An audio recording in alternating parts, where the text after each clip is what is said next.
Well, good morning.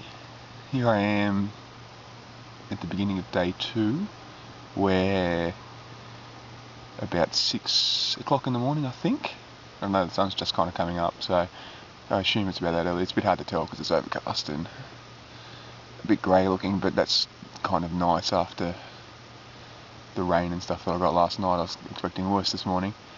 Yesterday was kind of a bit of a mix of highs and lows. I sort of started off, the escort that I sort of thought, or I'd been banking on to leave Perth didn't come through, so I was left to find my way out of Perth, and that was a bit ugly. Sort of not knowing the area. There's bypass everywhere in Perth, and I kind of had to ignore all of them and stick to the main arterial roads so that I didn't get stuck, sort of heading off in the wrong direction. But the roads were all, there was no shoulders on any of them, and they were busy, and they had these nasty drains. They're sort of these checker plate drain things that would stick out just the right distance to smash your front and rear wheels every single 100 metres or so.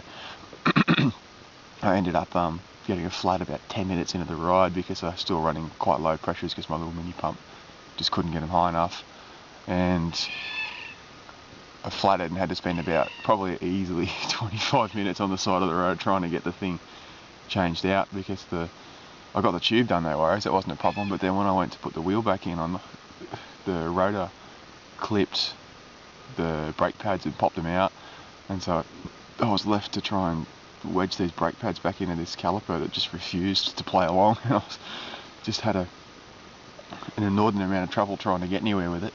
So I sort of eventually got them back in there, got the wheel back on, and then luckily enough about 100 metres up the road was a bike shop, so I stopped in there and put some seriously high pressures in the tyres, and I've been okay since. I don't know for sure, but I think I'm about 15 to 20 kilometres from a town called Merredin.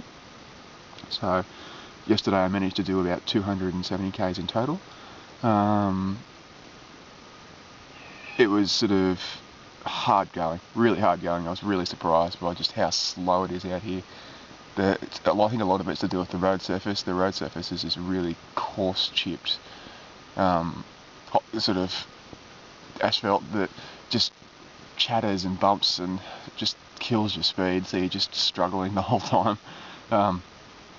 It's taken me a little bit by surprise, I guess. I kind of expected to just be humming along at a reasonable kind of a clip, but you know, maybe averaging 28 k's an hour, kind of like you would on the Pacific Highway at home. But out here, you're probably looking at more like, I think my average for all of yesterday was about 200.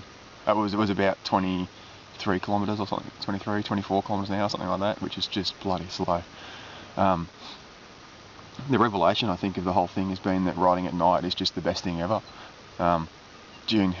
Where the cars have actually been driving, their wheels have smoothed the road out a lot, so you can get a lot better run at it. You can hold speed better. But during the day, trying to do that, you're constantly looking over your shoulder to make sure you're not going to get cleaned up by a truck or something, and it just sort of it's not a nice way to ride. So you've got to spend all your time out on the shoulder, otherwise you'll get hit. Whereas when you get into when the night comes, it's sort of all of a sudden there's lights from all the cars behind you, so you know for miles and miles and miles beforehand when there's something coming up behind you, so you can just roll along in the middle of the road all you like, and then when you hear some lights, you move over. Road trains have been a real non-issue. Probably once or twice they've come a little bit closer to me. That was kind of comfortable and really scared the hell out of me, but other than that, no problem at all. They've been really courteous, and that goes on now. Really courteous and moved over for me. I think the other revelation's been music. I was feeling pretty. I got into where was I? Kundaran, I think it's called, or something like that. About 40 kilometres west of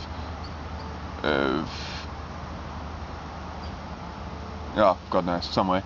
And I was feeling pretty low there, and I stopped and had a little bit of food and some drink, and then sort of got my gear together and got back on the bike, and I was shivering and shaking because as soon as you stop you cool down, and then the wind starts blowing back through you when you get back on the bike. And put the headphones on, and all of a sudden I was just in my happy place. It was great.